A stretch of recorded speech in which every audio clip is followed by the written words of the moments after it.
Hi friends. Tamil Nadu சீருடை பணியாளர் தேர்வு வாரியம் வந்து பார்த்தீங்கன்னா, சப் இன்ஸ்பெக்டர் போஸ்ட்டுக்கான வேலைவாய்ப்பு நோட்டிஃபிகேஷன் வந்து வெளியிட்டிருக்காங்க. அதை பற்றின முக்கியமான விவரங்களா பார்க்கலாம். ஆன்லைன் அப்ளிகேஷன் வந்து ஏப்ரல் 7, 2025 அன்னைக்கு ஸ்டார்ட் ஆகுது. லாஸ்ட் டேட் வந்து பார்த்தீங்கன்னா, மே 3, 2025. ஆன்லைன் அப்ளிகேஷன் வந்து கரெக்ட் பண்ணுறதுக்கு சரிங்களா? அதாவது லாஸ்ட் டேட் முடிஞ்சதுக்கப்புறம் நீங்கள் எடிட் கரெக்ஷன் பண்ணிக்கலாம். அது வந்து மே 13, 2025 லாஸ்ட் டேட் அப்படின்னு சொல்லியிருக்காங்க. ஓகேங்களா? அதே போல் ரிட்டன் எக்ஸாம் வந்து பார்த்தீங்கன்னா பிறகு அறிவிக்கப்படும் அப்படின்னு சொல்லியிருக்காங்க. ஸோ மேலும் முக்கியமான விவரங்களை பார்க்கலாம். நம்பர் ஆஃப் வேகன்சி வந்து பார்த்தீங்கன்னா டோட்டலாக 1299 வேகன்சி ப்ளஸ் அந்த 53 ஷார்ட் ஃபால் வேகன்சியும் சேர்த்து சொல்லியிருக்காங்க. ஓகேங்களா? டோட்டலாக வந்து 1299 வேகன்சி. அதில் வந்து பாருங்கள், தாலுக் ஆர்ம்டு ஃபோர்ஸ் அப்படின்னு சொல்லிட்டு ரெண்டு கேட்டகரியாக பிரிக்கிறாங்க. ஸோ ஃபர்ஸ்ட் வந்து பார்த்தீங்கன்னா sub inspector of police taluk அப்படின்னு சொல்லிட்டு அதில் வந்து மென்னுக்கு வந்து பார்த்தீங்கன்னா, அதாவது ஆண்களுக்கு வந்து 654 வேகன்சியும், பெண்களுக்கு வந்து பார்த்தீங்கன்னா உமன் கேட்டகரிக்கு வந்து 279 வேகன்சியும், டோட்டலாக வந்து 933 வேகன்சி சொல்லியிருக்காங்க. அப்புறம் sub inspector of police AR அதுக்கு வந்து பார்த்தீங்கன்னா அதே போல் மென்னுக்கு வந்து 255 வேகன்சியும், உமனுக்கு வந்து 111 வேகன்சியும், டோட்டலாக 366 வேகன்சி சொல்லியிருக்காங்க. ஸோ டோட்டலாக ஓவரால் வந்து பார்த்தீங்கன்னா மென்னுக்கு வந்து 909 வேகன்சியும், உமனுக்கு வந்து 390 வேகன்சியும் சொல்லியிருக்காங்க. ஸோ டோட்டல் வேகன்சி வந்து 1299 வேகன்சி. இப்படி தான் வந்து வேகன்சி வந்து டிஸ்ட்ரிபியூட் ஆயிருக்கு. இந்த ஷார்ட் ஃபால் வேகன்சி 53 வேகன்சி இருக்குது இல்லையா, அது வந்து பார்த்தீங்கன்னா எஸ்சி கேஸ்ட்டுக்கு வந்து மென்னுக்கு 7, உமனுக்கு 3, மொத்தம் 10 வேகன்சியும், எஸ்டி கேஸ்ட்டுக்கு வந்து பார்த்தீங்கன்னா மென்னுக்கு வந்து 30, உமனுக்கு வந்து 13, மொத்தம் 43 வேகன்சியும். இந்த 53 வேகன்சி நாங்கள் ஷார்ட் ஃபால் வேகன்சி வந்து இன்க்ளூட் பண்ணியிருக்கோம் அப்படின்னு சொல்லியிருக்காங்க. அது தாலுக் அந்த கேட்டகரியில் வருது அப்படின்னு சொல்லியிருக்காங்க. சரிங்களா? மேலும் வந்து அதாவது எலிஜிபிள் உமன் கேண்டிடேட், அதாவது இப்போ உமன் கேண்டிடேட் வேகன்சி வந்து ஃபில் ஆகாத பட்சத்தில் வந்து பார்த்தீங்கன்னா அந்த சேம் கம்யூனிட்டியில் மேல் கேண்டிடேட் தான் நாங்கள் வந்து அதுக்கு வந்து ரெக்கவர் பண்ணுவோம் அப்படின்னு சொல்லியிருக்காங்க. அதாவது உமன் கேண்டிடேட்டோட வேகன்சி வந்து ஃபில் ஆகாத பட்சத்தில். சரிங்களா? ஸ்கேல் பே வந்து பார்த்தீங்கன்னா 36,900 ரூபாயிலிருந்து 1,16,600 வரைக்கும் இருக்கும்னு சொல்லியிருக்காங்க. கல்வித் தகுதியை பொறுத்த வரைக்கும் பேச்சுலர் டிகிரி, ஏதாவது ஒரு டிகிரி வந்து நீங்கள் ரெகுலர் ஃபுல் டைமில் முடிச்சிருக்கணும்னு சொல்லியிருக்காங்க. எந்த பேட்டர்னில் முடிச்சிருக்கணும்னு சொல்லிட்டு சில கண்டிஷன்ஸ்லாம் சொல்லியிருக்காங்க. ஓகேங்களா? அதெல்லாம் தெளிவாக பார்த்துக்குங்க. அதாவது 10th அதுக்கப்புறம் ஹையர் செகண்டரி டிகிரி இந்த மாதிரி பேட்டர்னில், இல்லை 4 இயர்ஸ் கோர்ஸ் 5 இயர்ஸ் கோர்ஸ் இந்த மாதிரி பேட்டர்னில் முடிச்சிருந்தாலும் ஓகே தான். இல்லை 10th டிப்ளமோ முடிச்சுட்டு இந்த மாதிரி பேட்டர்னில், அதாவது 10th 3+2 இந்த மாதிரி பேட்டர்னில் முடிச்சிருந்தாலும், இல்லை 10+3+3 இந்த மாதிரி பேட்டர்னில் முடிச்சிருந்தாலும் நீங்கள் அப்ளை பண்ணலாம்.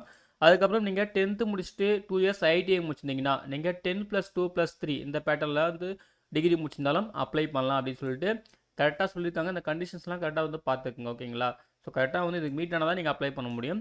அதே போல் நீங்கள் வந்து 9th படிக்காமல் 10th பாஸ் பண்ணியிருக்கீங்க, 11th படிக்காமல் 12th வந்து பாஸ் பண்ணியிருக்கீங்க அப்படின்னா நீங்கள் நாட் எலிஜிபிள் அப்படின்னு சொல்லியிருக்காங்க. இந்த கண்டிஷனுமே நோட் பண்ணிக்கோங்க. ஓகேங்களா? அதே போல் வந்து பார்த்தீங்கன்னா ஏஜ் லிமிட் வந்து நீங்கள் 20 வயசு மினிமம் கம்ப்ளீட் ஆகிருக்கணும். அப்புறம் மேக்ஸிமம் ஏஜ் வந்து பார்த்தீங்கன்னா 30 வயசு இருக்கணும்னு சொல்லியிருக்காங்க. டேட்டு வந்து ஜூலை 1, 2025. சரிங்களா? இதன்படி தான் ஏஜ் வந்து கால்குலேட் பண்ணுவோம். டேட் ஆஃப் பர்த் வந்து பார்த்தீங்கன்னா 2 ஜூலை 1995, அதற்கு பிறகும் 1 ஜூலை 2005 இதற்கு முன்னாடியே வந்து நீங்கள் பிறந்திருக்கணும். இந்த டேட் ஆஃப் வந்து இருக்கணும்னு சொல்லிட்டு தெளிவாக சொல்லியிருக்காங்க. டேட் ஆஃப் பர்த்தும் நோட் பண்ணிக்கோங்க. ஓகேங்களா? அப்புறம் மேக்ஸிமம் ஏஜ் லிமிட் வந்து 30 சொல்லியிருக்காங்க இல்லையா, அதில் ஏஜ் ரிலாக்ஸேஷனுமே தராங்க. பிசி, பிசிஎம், அதுக்கப்புறம் மோஸ்ட் எம்பிசி, டிசி இவங்களுக்குலாம் 32 வயசும், எஸ்சி, எஸ்டி, எஸ்சிஏ இவங்களுக்கு வந்து 35 வயசும், டிரான்ஸ்ஜெண்டருக்கு வந்து 35 வயசும், டெஸ்டிட் விடோக்கு வந்து பார்த்தீங்கன்னா 37 வயசுன்னு சொல்லியிருக்காங்க. அப்புறம் எக்ஸர்விஸ்மேனுக்கு வந்து 47 வயசு, டிபார்ட்மெண்ட் கோட்டாவில் வந்தீங்கன்னா 47 வயசுன்னு சொல்லியிருக்காங்க. ஸோ தெளிவாக ஏஜ் ரிலாக்ஸேஷனும் பார்த்துக்குங்க. ஓகேங்களா? அதே போல் டிபார்ட்மெண்ட் கேண்டிடேட்டுக்கு சில க்ரைட்டேரியாலாம் சொல்லியிருக்காங்க, அதெல்லாம் வந்து பார்த்துக்குங்க. நான் ஏஆர்னு சொன்னேன் இல்லையா, ஏஆர்எம் அசாம் ரைஃபிள்ஸ் அப்படின்னு சொல்லியிருக்காங்க. ஸோ சில கேட்டகரிலாம் சொல்லியிருக்காங்க, அங்கே தெளிவாக நீங்கள் செக் பண்ணிக்கலாம் டிபார்ட்மெண்ட் கோட்டாவில் வரவங்களாம். ஓகேங்களா? அப்புறம் ரிசர்வேஷன் வந்து எப்படி பண்ணியிருக்கோம் அப்படின்னு தெளிவாக கொடுத்துருக்காங்க.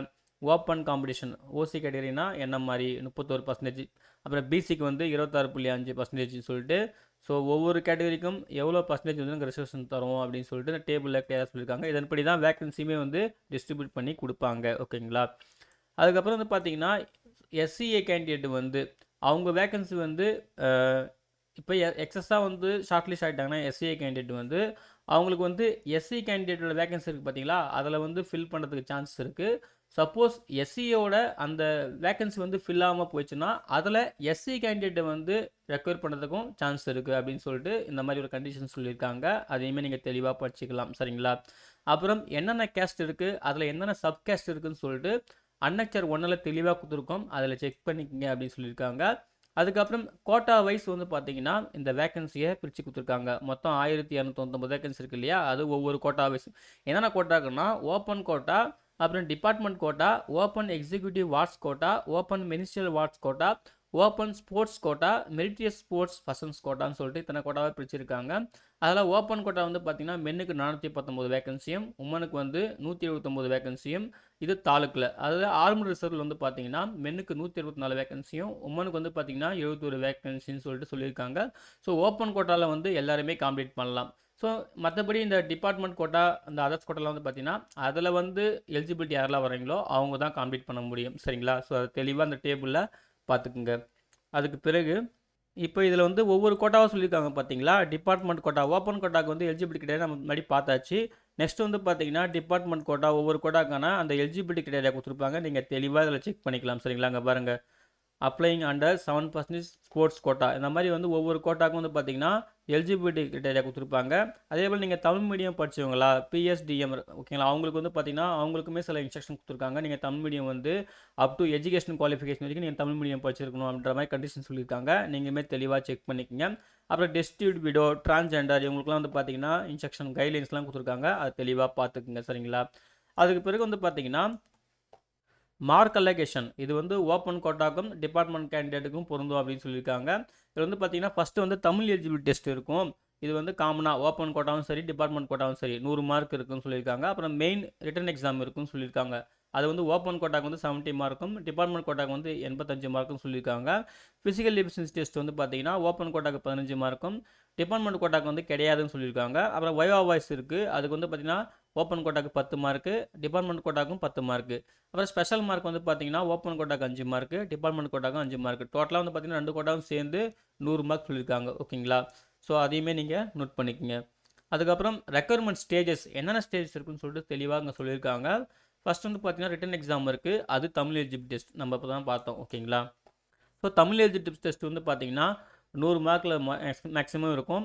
1 hour 40 minutes எக்ஸாம் நடக்கும்னு சொல்லியிருக்காங்க. மினிமம் 40 மார்க், அதாவது 40% நீங்கள் செக்யூர் பண்ணணும். அப்படி 40 மார்க் வாங்கினா மட்டும்தான் நீங்கள் மெயின் எக்ஸாம் போகிறதுக்கு வந்து எலிஜிபிள் ஆவீங்க அப்படின்னு சொல்லியிருக்காங்க. ஓகேங்களா? அதாவது மெயின் எக்ஸாம் வந்து உங்கள் பேப்பரை எவாலுவேட் பண்ணுறதுக்கு நீங்கள் எலிஜிபிள் ஆகிறீங்க. சரிங்களா? நீங்கள் வந்து தமிழ் எலிஜிபிலிட்டி டெஸ்ட்டும் ரைட் பண்ணுவீங்க, மெயின் எக்ஸாமும் ரைட் பண்ணுவீங்க. ஆனால் இந்த 40 மார்க் தமிழ் எலிஜிபிலிட்டி டெஸ்ட்டில் 40 மார்க் வாங்கினா மட்டும்தான் நீங்கள் வந்து உங்கள் மெயின் எக்ஸாமோட பேப்பரை அவங்க எவாலுவேட் பண்ணுவாங்க. அதான் தெளிவாக சொல்லியிருக்காங்க. ஓகேங்களா?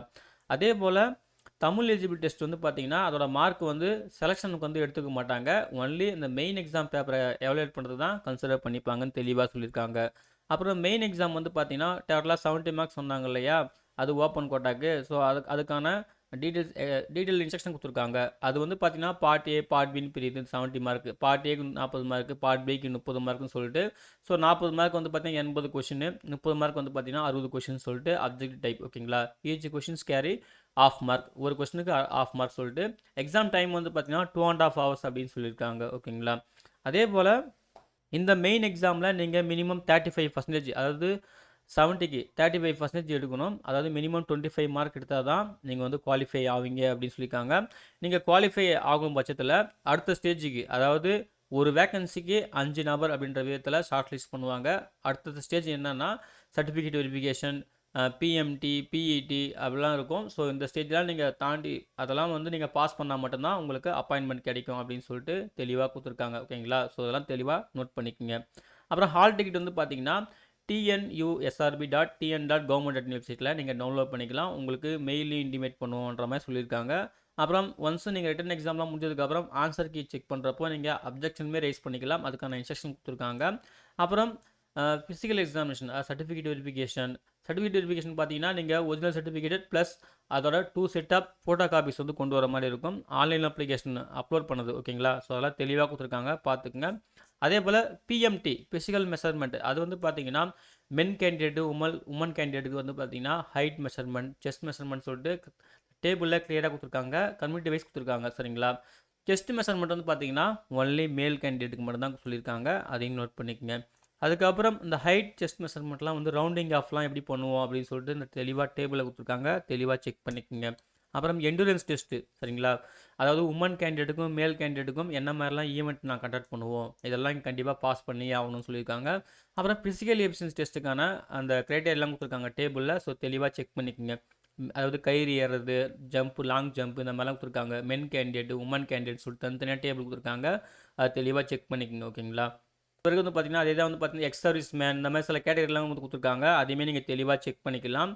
ஓகேங்களா. அதுக்கு பிறகு அந்த ஒவ்வொரு கோட்டா வைஸ்க்கான அந்த ஸ்டேஜஸ் ஆஃப் ரெக்ரூட்மெண்ட் வந்து சொல்லியிருக்காங்க.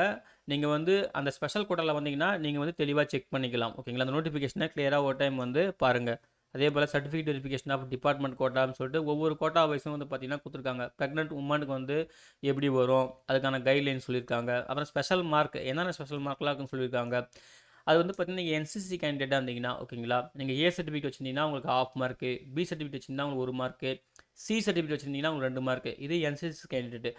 அதே போல் என்எஸ்எஸ்ல இருந்தீங்கன்னா சரிங்களா, என்எஸ்எஸ் வந்து பார்த்தீங்கன்னா ஒவ்வொரு கேட்டகரி வைஸாக வச்சுருக்காங்க. ஆஃப் மார்க்லேருந்து 1 மார்க் வரைக்கும் நீங்கள் எந்த கேட்டகரி சர்டிஃபிகேட் வச்சுருக்கீங்கன்னு தெளிவாக பார்த்துக்குங்க. பார்த்துட்டு உங்கள் ஸ்பெஷல் மார்க் நீங்கள் இங்கே கால்குலேட் பண்ணிக்கலாம்.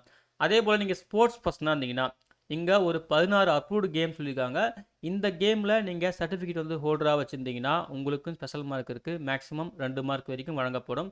ஸோ அதுக்கான டீட்டெயில் இன்ஸ்ட்ரக்ஷன் வந்து பார்த்தீங்கன்னா அன்அக்சரல் 9ல் கொடுத்துருக்கோம் அப்படின்னு சொல்லியிருக்காங்க. ஸோ அங்கேயே நீங்கள் வந்து ஃபார்மேட் செக் பண்ணிக்கலாம். ஓகேங்களா. ஸோ என்னென்ன கேமுங்க தெளிவாக பார்த்துக்குங்க ஸ்போர்ட்ஸ் பர்சனாக இருந்தீங்க பட்சத்தில். அதே போல் நீங்கள் ஸ்போர்ட்ஸில் வந்து என்ன மாதிரி ஈவெண்ட்லாம் கலந்துருக்கீங்க, அதுக்கேற்ற மாதிரி மார்க் வந்து பார்த்தீங்கன்னா ஆஃப் மார்க்லேருந்து மேக்ஸிமம் 2 மார்க் வரைக்கும் சொல்லியிருக்காங்க. இந்த தெளிவாக வந்து செக் பண்ணிக்கங்க. நீங்கள் எந்த கேட்டகரியில் வரீங்கன்னு சொல்லிட்டு உங்களுக்கு எவ்வளோ மார்க்குன்னு சொல்லிட்டு தெளிவாக பார்த்துக்கலாம். சரிங்களா. அதுக்கப்புறம் வந்து பார்த்தீங்கன்னா நீங்கள் வந்து மெடல்லாம் வின்னிங் பண்ணியிருக்கீங்க, டிபார்ட்மெண்ட் கேண்டிடேட்டாக இருக்கீங்கன்னா உங்களுக்கும் அதே போல் ஸ்பெஷல் மார்க் இருக்குது. Gold medal, silver medal, bronze மெடல்னு சொல்லிட்டு நீங்களுமே இந்த டேபிளில் கிளியராக செக் பண்ணிக்கலாம். அப்புறம் ஃபைனலாக செலெக்ஷன் எப்படி இருக்குன்னு பார்த்தீங்கன்னா மெயின், அதாவது ரிட்டன் எக்ஸாமோட மெயின் ஓகேங்களா, அந்த மெயின் ரிட்டன் எக்ஸாம், அப்புறம் ஃபிசிக்கல் எஃபிஷியன்சி டெஸ்ட், வைவா வாய்ஸ், ஸ்பெஷல் மார்க் ஓகேங்களா. ஸோ இதெல்லாம் வந்து கன்சிடர் பண்ணி தான் நாங்கள் மெரிட் லிஸ்ட்டே வந்து ட்ரான் பண்ணுவோம் அப்படின்னு சொல்லியிருக்காங்க. ஓகேங்களா. ஸோ அதெல்லாம் வந்து பார்த்துக்குங்க. அப்புறம் மெடிக்கல் எக்ஸாம் இருக்கும், கேரக்டர் அசஸ்மெண்ட் இருக்கும் அப்படின்னு சொல்லியிருக்காங்க. இதெல்லாம் செக் பண்ணதுக்கப்புறம் தான் உங்களுக்கு ஃபைனலாக அப்பாயின்மெண்ட்டே கொடுப்போம்னு சொல்லியிருக்காங்க. அப்புறம் ஆன்லைன் அப்ளிகேஷன் வந்து பார்த்தீங்கன்னா கம்ப்ளீட்டாக ஆன்லைன் மோடு தான். வெப்சைட் லிங்க்குமே இங்கே கொடுத்துருக்காங்க. ஸோ அதுக்கான இன்ஸ்ட்ரக்ஷனுமே கொடுத்துருக்காங்க, நீங்கள் தெளிவாக செக் பண்ணிக்கலாம். சரிங்களா. மேலும் வந்து பார்த்தீங்கன்னா அப்ளிகேஷன் டேட் லாஸ்ட் டேட் முடிஞ்சதுக்கப்புறம் நீங்கள் கரெக்ஷன் பண்ணுற டேட் வந்து பாருங்கள் மே 3ஓட அப்ளிகேஷன் லாஸ்ட் டேட் வந்து முடியுது. மே 4 இருந்தது பார்த்தீங்கன்னா அப்ளிகேஷன் வந்து நீங்கள் கரெக்ஷன் பண்ணிக்கலாம் மே 13 வரைக்கும். சரிங்களா. அதுக்கப்புறம் மே 13 முடிஞ்சதுக்கப்புறம் நீங்கள் எதுவுமே பண்ண முடியாது, கரெக்ஷன் எதுவுமே பண்ண முடியாது. ஸோ கரெக்டாக ப்ராப்பராக அப்ளை பண்ணுங்கள் அப்படின்னு சொல்லியிருக்காங்க. அப்புறம் அப்ளிகேஷன் ஃபீஸ் வந்து பார்த்தீங்கன்னா ஓகேங்களா, ஓப்பன் டிபார்ட்மெண்ட் கோட்டா நீங்கள் எதுக்கு அப்ளை பண்ணாலும் சரி, அதாவது ஓப்பன் அல்லது டிபார்ட்மெண்ட் கோட்டா. இப்போ ஓப்பன் கோட்டானா ஓப்பன் கோட்டா, டிபார்ட்மெண்ட் கோட்டானா டிபார்ட்மெண்ட் கோட்டா, இந்த மாதிரி தனித்தனியாக அப்ளை பண்ணும்போது உங்களுக்கு 500 ரூபாய். சப்போஸ் இப்போ டிபார்ட்மெண்ட் கோட்டாவில் வர கேண்டிடேட் வந்து பார்த்தீங்கன்னா நீங்கள் ஓப்பன் கோட்டாலையும் அப்ளை பண்ணணும் அப்படின்னா நீங்கள் கம்பைன் பண்ணி அப்ளை பண்ணுற மாதிரி இருக்கும். அப்போது உங்களுக்கு ஃபீஸ் வந்து 1000 ரூபாய். சரிங்களா. நீங்கள் ஓப்பன் கோட்டாலையும் காம்ப்ளீட் பண்ண போகிறீங்க அப்படின்ற பட்சத்தில் நீங்கள் அப்படி அப்ளை பண்ணும்போது open quota plus department quota அப்படி அப்ளை பண்ணும்போது உங்களுக்கு 1000 ரூபாய். இப்போ ஓப்பன் கோட்டாவில் வர கேண்டிடேட்டுக்கு மட்டும் 500 ரூபாய். சரிங்களா. ஸோ டிபார்ட்மெண்ட் கோட்டானா டிபார்ட்மெண்ட் கோட்டாவை மட்டும் அப்ளை பண்ணிங்கன்னா உங்களுக்கு 500 ரூபாய். 2 கோட்டாவும் சேர்த்து அப்ளை பண்ணும்போது 1000 ரூபாய் அப்படின்னு சொல்லிட்டு தெளிவாக சொல்லியிருக்காங்க. கரெக்டாக நோட் பண்ணிவிட்டு நீங்கள் கரெக்டாக அப்ளை பண்ணுங்கள். சரிங்களா. கம்ப்ளீட்டாக ஆன்லைன் மோட் தான் நீங்கள் பே பண்ணுற மாதிரி இருக்கும். அதுக்கான இன்ஸ்ட்ரக்ஷனுமே கொடுத்துருக்காங்க, அதை தெளிவாக பார்த்துங்க. ஃபீஸ் கரெக்டாக பே பண்ணிலாம் கன்ஃபார்ம் பண்ணிக்கங்க சொல்லியிருக்காங்க. ஏதாவது இஷ்யூஸ் இருந்துச்சுன்னா டெக்னிக்கல் கொரிஸ் காண்டாக்ட் நம்பர்லாம் கொடுத்துருக்காங்க, ஒவ்வொரு கேட்டகரி வைஸாகவும் சரி. ஓகேங்களா. ஸோ தெளிவாக அங்கே செக் பண்ணிக்கலாம் டெக்னிக்கல் இஷ்யூஸ் இருந்தால் மட்டும். அதே போல் நீங்கள் இந்த நோட்டிஃபிகேஷன் தொடர்பாக ஏதாவது டவுட் இருக்குது, அதுக்கு வந்து நீங்கள் கால் பண்ணணுன்னா மெயில் ஐடி கொடுத்துருக்காங்க, இதெல்லாம் நீங்கள் வந்து செக் பண்ணிக்கலாம். இதில் மெயில் ரைட் பண்ணலாம், இல்லை அட்ரஸ் கொடுத்துருக்காங்க, நீங்கள் அட்ரஸ் நோட் பண்ணி டேரெக்டாகவும் நீங்கள் உங்கள் போஸ்ட் மூலியமாக இல்லை டேரெக்டாகவும் போகலான்ற மாதிரி சொல்லியிருக்காங்க. ஸோ தெளிவாக வந்து நோட் பண்ணிக்கோங்க. ஓகேங்களா. அதுக்கு பிறகு அன்னெக்சரில் வந்து என்னென்ன சர்டிஃபிகேட் ஃபார்மேட்லாம் இருக்குது அப்படின்னு சொல்லிட்டு இந்த இதில் டீட்டெயிலாக கொடுத்துருக்காங்க. 32வது பேரா நம்பர் 32. சரிங்களா. ஸோ இதில் என்னென்ன அன்னெக்சரில் என்னென்ன ஃபார்மேட்லாம் இருக்குது, என்னென்ன விஷயம்லாம் இருக்குன்னு சொல்லிட்டு தெளிவாக கொடுத்துருக்காங்க. நீங்கள் இங்கே கரெக்டாக செக் பண்ணிவிட்டு அந்த அன்னெக்சரில் நீங்கள் அந்த விஷயத்தை வந்து எடுத்துக்கலாம். அன்னெக்சர் 1ல் வந்து பார்த்தீங்கன்னா நம்ம சொன்னோம் இல்லையா, கேஸ்ட்டு சப் கேஸ்ட் அதோட டீட்டெயில்டான விஷயம்லாம் கொடுத்துருப்பாங்க. ஸோ நீங்கள் இங்கே செக் பண்ணிக்கலாம் உங்களுக்கான கேஸ்ட் என்ன, எதில் வருது, எந்த பார்ட்டில் வருது, பார்ட் பியா, பார்ட் ஏவா, சியா, டியான்னு சொல்லிட்டு தெளிவாக கொடுத்துருப்பாங்க. ஸோ இந்த அன்னச்சர் 1 ஃபஸ்ட்டு கிளியராக பார்த்துக்குங்க. அப்புறம் அன்னச்சர் 2 வந்து பார்த்தீங்கன்னா சர்டிஃபிகேட் ஃபார்மேட்லாம் கொடுத்துருப்பாங்க, அதையும் வந்து பார்த்துக்குங்க. அப்போ தமிழ் மீடியம் வந்து நீங்கள் படிச்சிருந்தீங்கன்னா அதுக்கான சர்டிஃபிகேட் ஃபார்மேட் கொடுத்துருப்பாங்க, அதையும் வந்து செக் பண்ணிக்கோங்க. அப்புறம் வந்து பார்த்தீங்கன்னா நீங்கள் வந்து டெஸ்டிடியூட் விடோவாக இருந்தீங்கன்னா அதுக்கான சர்டிஃபிகேட் கொடுத்துருக்காங்க, சரிங்களா. அப்புறம் டிரான்ஸ்ஜெண்டருக்கான சர்டிஃபிகேட் கொடுத்துருக்காங்க, அப்புறம் டிபார்ட்மெண்ட் கோட்டாக்கான சர்டிஃபிகேட் கொடுத்துருக்காங்க. இந்த மாதிரி சர்டிஃபிகேட் ஃபார்மேட்லாம் இருக்குது, தெளிவாக வந்து பார்த்துக்குங்க. அப்புறம் எக்ஸாம் சென்டர், சரிங்களா, அதை பற்றி நம்ம பார்க்கல. அது வந்து பார்த்தீங்கன்னா அன்னச்சரில் தான் இருக்குது, அன்னச்சர் 11 இருக்குது, ஓகேங்களா. ஸோ அன்னச்சர் 11 வந்து பார்த்தீங்கன்னா எக்ஸாம் சென்டர் பற்றி ஒரு 46 லொக்கேஷன்ஸ் இருக்குது. இந்த 46 லொக்கேஷனில் உங்களுக்கு எது கன்வீனியன்ட்டோ கரெக்டாக வந்து கொடுத்துக்குங்க, சரிங்களா. தெளிவாக செக் பண்ணிக்கங்க இந்த 46 லொக்கேஷனையும். அதுக்கப்புறம் வந்து பார்த்தீங்கன்னா சில சர்டிஃபிகேட் ஃபார்மேட்டு, சில இன்ஸ்ட்ரக்ஷன்லாம் கொடுத்துருக்காங்க. டிபார்ட்மெண்ட் கோட்டா, ஸ்பெஷல் கோட்டாக்கெலாம் வந்து பார்த்தீங்கன்னா அப்புறம் மெடிக்கல் எக்ஸாம் பற்றி இந்த மாதிரிலாம் கொடுத்துருக்காங்க. ஸோ அதெல்லாம் தெளிவாக நீங்கள் செக் பண்ணிக்கலாம், ஓகேங்களா. இந்த அன்னச்சரில் தெளிவாக செக் பண்ணிக்கோங்க. அதுக்கு பிறகு அந்த ஈவெண்ட்லாம் சொன்னாங்க இல்லையா, ஸ்போர்ட்ஸ் பர்சனுக்கு அவங்களுக்குமே பார்த்தீங்கன்னா அங்கே க்ரைட்டீரியாலாம் சொல்லியிருக்காங்க டேபிளில் வந்து. ஸோ இங்கே தெளிவாக செக் பண்ணிக்கோங்க. அப்புறம் உங்களுக்கான அந்த மார்க்லாம் எப்படி வழங்கப்படும் அப்படின்னு சொல்லிட்டு இங்கே தெளிவாக கொடுத்துருக்காங்க பாருங்கள். Scheme for awarding marks under sports quota. So நீங்கள் இந்த டேபிளில் கிளியராக செக் பண்ணிக்கலாம், யாரெல்லாம் ஸ்போர்ட்ஸ் பர்சனாக இருந்தீங்கன்னா அவங்களுக்கு மட்டும், சரிங்களா. ஸோ தெளிவாக வந்து பார்த்துட்டு அப்ளை பண்ணுறது ரொம்ப நல்லது. அதுலேயே நீங்கள் மார்க்கும் கால்குலேட் பண்ணிக்கலாம், சரிங்களா. ஸோ இவ்வளோ தான் ஃப்ரெண்ட்ஸ். இதுதான் வந்து பார்த்தீங்கன்னா Tamil Nadu uniform service requirement board, ஓகேங்களா, இவங்க அறிவிச்சிருந்த சப் இன்ஸ்பெக்டர் ஆஃப் போலீஸ்க்கான முக்கியமான விவரங்கள், ஓகேங்களா, வேலைவாய்ப்புக்கான முக்கியமான விவரங்கள். ஸோ இதுக்கு ஆன்லைன் அப்ளிகேஷன் வந்து ஏப்ரல் 7, 2025 தான் ஸ்டார்ட் ஆகுது. லாஸ்ட் டேட் வந்து பார்த்தீங்கன்னா மே 3, 2025 தான் லாஸ்ட் டேட், ஓகேங்களா. ஸோ இன்னும் டைம் இருக்குது, இன்னும் சில நாளில் வந்து அப்ளிகேஷன் லிங்க் வந்து ஓப்பன் ஆகிடும். ஒன்ஸ் ஓப்பன் ஆகிடுச்சுன்னா நான் வந்து லிங்க் கொடுக்குறேன். எல்லோரும் கேர்ஃபுல்லாக நோட்டிஃபிகேஷன் ஃபஸ்ட்டு கிளியராக பார்த்துருங்க, ஒரு ரஃப் ஷீட் எடுத்து நோட் பண்ணிவிட்டு அதுக்கப்புறம் ஆன்லைனில் போய்ட்டு மிஸ்டேக் இல்லாமல் அப்ளை பண்ணுறது ரொம்ப நல்லது, ஓகேங்களா. ஓகே ஃப்ரெண்ட்ஸ், இந்த நோட்டிஃபிகேஷன் டவுன்லோட் பண்ணுற லிங்க்கையும் ஆன்லைனில் அப்ளை பண்ணுறதுக்கான லிங்க்கையும் இந்த வீடியோ டிஸ்கிரிப்ஷனில் தரேன், செக் பண்ணி நீங்களும் யூஸ் பண்ணிக்கோங்க. அப்ளை பண்ணுற எல்லாருக்கும் wish you all the best. Thank you.